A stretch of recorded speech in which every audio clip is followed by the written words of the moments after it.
महाबलेश्वरला 10 जण गेलतो, त्या 10चे 10 जण वेगवेगळे होतो. हा ही जर्सी घालून आलाय, आता इथे काय असोसिएशनच्या मॅच आहेत. ते दिवस बोललो ना ह्याला नाही न्याला तर आमचा जवान कोण खपविल. अरे मॅगी वावा जिरा शाट काय ठेवला नाही. बाहेर माकरं आलेली त्यांना दिल्या सूर्यफुलाच्या बिया. त्यांना जाम खावायला दिला असता पण आतले माकरही सगळा खालता. चेकआउट करून निघलो. मॅप्रो गार्डनला जायचा होता. इकडे पक्का धोका होता. तुम्हाला महाबलेश्वर नीट बागाचा असेल तर पावसाळ्यात कोणी येऊ नका. पोचलो मॅप्रो गार्डनला. ह्याला बघा सिंगल आहे, कोण असेल तर मेसेज करा. दोन पोरं आहेत आयडी मेन्शन करता, कोण असेल तर मेसेज करा. ह्याच्यान पक्की फल्लरूची चॉकलेट होती पण लिमिट 50 किलोची होती. हे बाईनी कारली वाईस आणि पैसे गेलं वसूल. तवऱ्याने डवकन सगळं मासे दिसलं, लाल कालं पांढरं फंटूस खरबी बोईड चिमणा. हा भाई ह्याच्यावर 2 मिनिट लटकून राहिला. त्याला एक भावला मिळला. तुम्ही मित्रांसोबत आलो तर लटका, बाई सोबत आलो तर फुकटची इज्जत घालू शिवच्या आयला.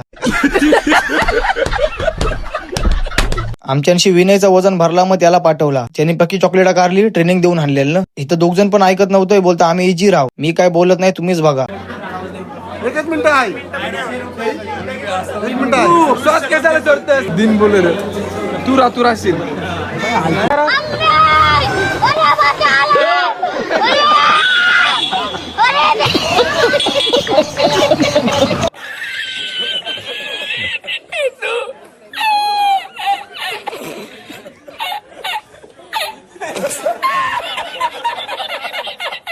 शॉपिंग केली, त्याच्यावर फलोरो रेंजचा तिकीट मिळला. त्याने ह्याला पाठवला. गडी मोठा आहे पण बरीच भेटली. इकडे धबधबा पण भारी भारी होतं पण तसली रिक्स कोण काय घेऊ नका. नंतर निघलो घरी यावाला. त्यान घाटान रड्डी कोसळलेल्या त्या बघून कालजाचं पाणी होईल. ही नदी बघली तर असं वाटला काश्मीरला पोचलो. ह्याचा तोंड बघला तर असं वाटला गुखाला ना आलो.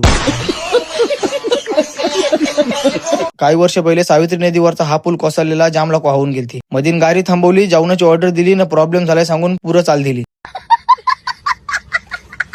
जेवायला डायरेक्ट मानगावला आलो. पक्का खाका केला. तुषारला वाईट जास्तच दिला. मी घरा आलो ना पाऊस आला. पनवतीस आला. अरे पाऊस नाही मी